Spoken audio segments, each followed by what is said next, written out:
Hello viewers, আসসালামু আলাইকুম। আমি মোহাম্মদ হারুনুর রশিদ, পরিচালক হারুনস এডমিশন কেয়ার। আজ আমি যে ক্লাসটা নিতে যাচ্ছি সেটা এসএসসি, এইচএসসি এবং চাকরি প্রত্যাশী ভাই বোনদের জন্য একেবারেই গুরুত্বপূর্ণ একটা অধ্যায়। আশা করি আপনারা সঙ্গেই থাকবেন।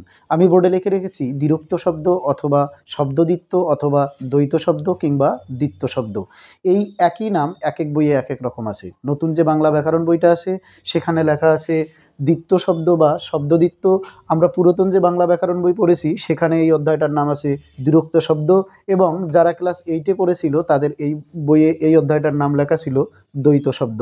দ্বৈত শব্দ কিংবা দ্বিত্ব শব্দ কিংবা দ্বিরুক্ত শব্দ একই জিনিস। দ্বি মানে দুই, উক্ত মানে হচ্ছে উচ্চারণ। তার মানে একই শব্দ পরপর কতবার উচ্চারণ? দুইবার উচ্চারণ। তাহলে যে কোনো শব্দ পরপর দুইবার কিংবা কাছাকাছি চেহারার যে কোনো শব্দ পরপর দুইবার উচ্চারিত হলে তাকে আমরা কি বলতে পারি? দ্বিরুক্ত শব্দ বলতে পারি। এ বিষয়টা আমাদের সবারই জানা। দ্বিরুক্ত শব্দকে আমাদের বইয়ে 3 ভাগে ভাগ করা হয়েছে। কত ভাগে ভাগ করা হয়েছে? 3 ভাগে ভাগ করা হয়েছে। একটু খেয়াল করেন। একটা হচ্ছে অনুকার দ্বিত্ব, একটা কি দ্বিত্ব? অনুকার দ্বিত্ব। আর একটা হচ্ছে ধন্যাত্মক দ্বিত্ব, বানানটা খেয়াল করতে হবে, ধন্যাত্মক দ্বিত্ব। আর একটা হচ্ছে পুনরাবৃত্ত দ্বিত্ব। তাহলে আমি আরেকবার বলি, শব্দদ্বিত্ব বা দ্বিরুক্ত শব্দ কয় ধরনের? 3 ধরনের। একটা হচ্ছে অনুকার দ্বিত্ব, একটা ধন্যাত্মক দ্বিত্ব, আর একটা হচ্ছে পুনরাবৃত্ত দ্বিত্ব। খুব অল্প সময়ে শেষ করবার চেষ্টা করব। একেবারেই গুরুত্বপূর্ণ কিছু বৈশিষ্ট্য আছে ধন্যাত্মক দ্বিত্ব কিংবা পুনরাবৃত্ত দ্বিত্ব কিংবা অনুকার দ্বিত্বের। আমরা শুধু এই আলোচনাটুকু করলেই এই অধ্যায়ের সমস্যা ইনশাল্লাহ সলিউশন হবে। অনুকার দ্বিত্বের বৈশিষ্ট্য আছে 3টা। এই 3টা বৈশিষ্ট্য যদি আমরা বুঝি তাহলেই হবে। বলা হচ্ছে অনুকার দ্বিত্ব সাধারণত বিকারে হয়। কিভাবে হয়? বিকারে হয়। আর একটা বৈশিষ্ট্য আছে, এর 2টি অংশ থাকে। কয়টি অংশ থাকে? 2টি অংশ থাকে। এই 2টি অংশের মধ্যে একটির অর্থ থাকে, অন্যটির থাকে না। একটির অর্থ থাকে, অন্যটির কি হয়? থাকে না। অন্যটির অর্থ থাকে না। এবং আরেকটা যেটা আছে সেটা হচ্ছে এখানে স্বরধ্বনির কি ঘটে? পরিবর্তন ঘটে। স্বরধ্বনির কি ঘটে? পরিবর্তন ঘটে। আমি আরেকবার বলি তাহলে। অনুকার দ্বিত্ব, অনুকার দ্বিত্ব বিকারে হয়। এর 2টি অংশ, প্রথমটির অর্থ থাকে, দ্বিতীয়টির অর্থ থাকে না। এবং এখানে কি হয়? স্বরধ্বনির পরিবর্তন ঘটে। এখানে আরেকটা বিষয় আমরা লিখে রাখতে পারি যে দ্বিতীয় অংশের শুরুতে, দ্বিতীয় অংশের শুরুতে সাধারণত ট, ম, ফ, ব, স অথবা দন্ত স হয়। তাহলে আমাদের অনুকার দ্বিত্ব বিকারে কিভাবে হয়? বিকারে বলতে কিঞ্চিত পরিবর্তন হবে। এখানে 2টা অংশ থাকবে, প্রথমটার অর্থ থাকবে কিন্তু দ্বিতীয়টার অর্থ থাকবে না। যেমন আমরা বলি অঙ্ক টঙ্ক, কথা টথা, হেন তেন, যেন তেন। দেখেন এখানে আমি বলেছিলাম প্রথমটির অর্থ থাকবে, দ্বিতীয়টির অর্থ থাকবে না। অঙ্ক টঙ্ক, অঙ্কটার অর্থ আছে কিন্তু টঙ্কের কোনো অর্থ নাই। এবং আমি বলেছিলাম দ্বিতীয়টার শুরুতে ট, ম, ফ, ব, স থাকবে। যেমন ব্যাপার স্যাপার, গরম সরম। তাহলে গরমের এখানে দেখেন প্রথমটাতে কিন্তু গ আছে কিন্তু দ্বিতীয়টার শুরুতেই কি আছে? স আছে। তাহলে আমি বলেছিলাম প্রথমটার অর্থ থাকবে কিন্তু দ্বিতীয়টার অর্থ থাকবে না। এবং এখানে আরেকটা বলা হয়েছিল যে স্বরধ্বনির কি ঘটবে? পরিবর্তন ঘটবে। যদি আমি বলি আরা আরি, আরা আরি, কিংবা আমি বললাম মারা মারি, তাহলে আরা এখানে দেখেন কি আছে? আ আছে কিন্তু এই জায়গায় এসে কি আছে?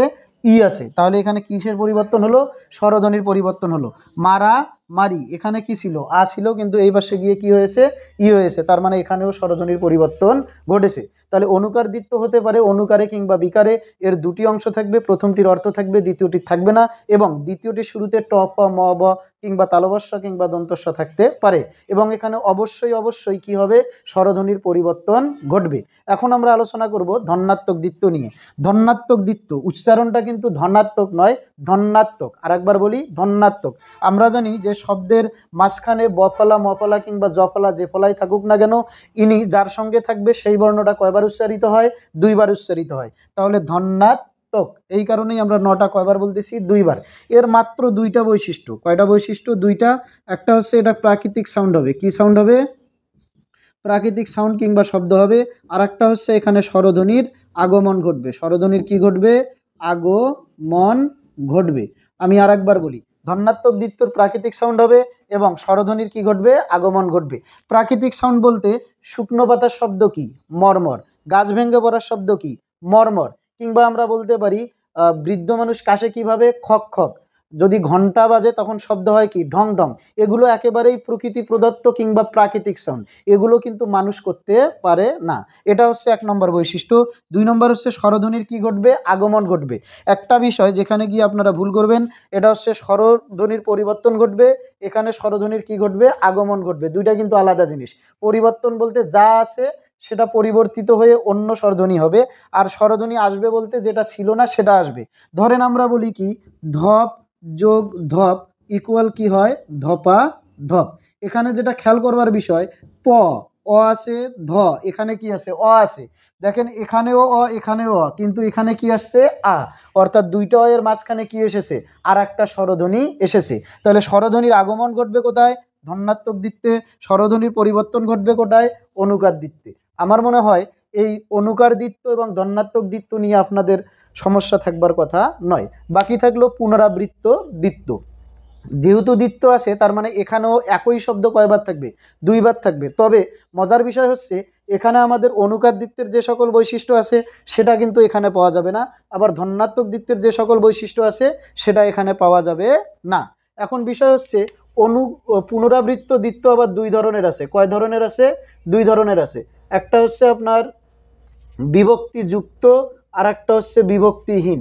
একটা হচ্ছে বিভক্তিযুক্ত, আর একটা কি হচ্ছে বিভক্তিহীন। তাহলে বিভক্তিযুক্ত অর্থাৎ একটা জায়গায় বিভক্তি থাকবে, আর একটা জায়গায় কি হবে না, বিভক্তি থাকবে না। দেখেন আমি যদি বলি জ্বর জ্বর বোধ করছি, জ্বর জ্বর বোধ করছি, এখানে কয়টা শব্দ আছে, 2টা শব্দ আছে। তাহলে এটা অবশ্যই কি দ্বিরুক্ত শব্দ। কিন্তু প্রশ্ন হচ্ছে এটা কি অনুকার দিত্ত নাকি ধনাত্মক দিত্ত নাকি পুনরাবৃত্ত দিত্ত। এটা কি অনুকার দিত্ত, আমরা একটু চেষ্টা করি।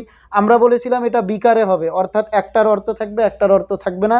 এখানে কিন্তু দুটোরই অর্থ আছে, সুতরাং এটা কি নয়, অনুকার দিত্ত নয়। ধনাত্মক দিত্ত এটা প্রাকৃতিক সাউন্ড কিংবা স্বরধ্বনির আগমন ঘটবে, কিছুই এখানে হয় নাই, এই কারণে এটা কি নয়, ধনাত্মক দিত্ত নয়। বাকি থাকলো পুনরাবৃত্ত দিত্ত, তার মানে এটা কি পুনরাবৃত্ত দিত্ত। প্রশ্ন হচ্ছে পুনরাবৃত্ত দিত্তের এটা কি, এখানে কি বিভক্তি যুক্ত আছে নাকি বিভক্তিহীন আছে। দেখেন জ্বর এবং জ্বর এখানে দুইটাই মূল শব্দ, এর সঙ্গে কোনো বিভক্তি নাই, এই কারণে এটা বিভক্তিহীন। আর আমি যদি বলি মজার মজার কথা, মজার মজার কথা, এখানে একটা শব্দ হচ্ছে কি মজা, এখানে একটা শব্দ কি মজা। এই দুইটার সঙ্গে দেখেন র বিভক্তি যুক্ত হয়েছে, তাহলে মজার মজার হচ্ছে বিভক্তিযুক্ত পুনরাবৃত্ত দিত্ত। তাহলে আমার মনে হয় বোঝা গেল যে ধন্যাত্মক দিত্ত, অনুকার দিত্ত এবং পুনরাবৃত্ত দিত্ত এটা মূলত শব্দ দিত্তেরই প্রকারভেদ, এবং প্রত্যেকটারই আলাদা আলাদা স্বকীয়তা কিংবা বৈশিষ্ট্য আছে। ভিডিওটা বারংবার দেখলে আপনাদের সমস্যা দূর হবে ইনশাল্লাহ।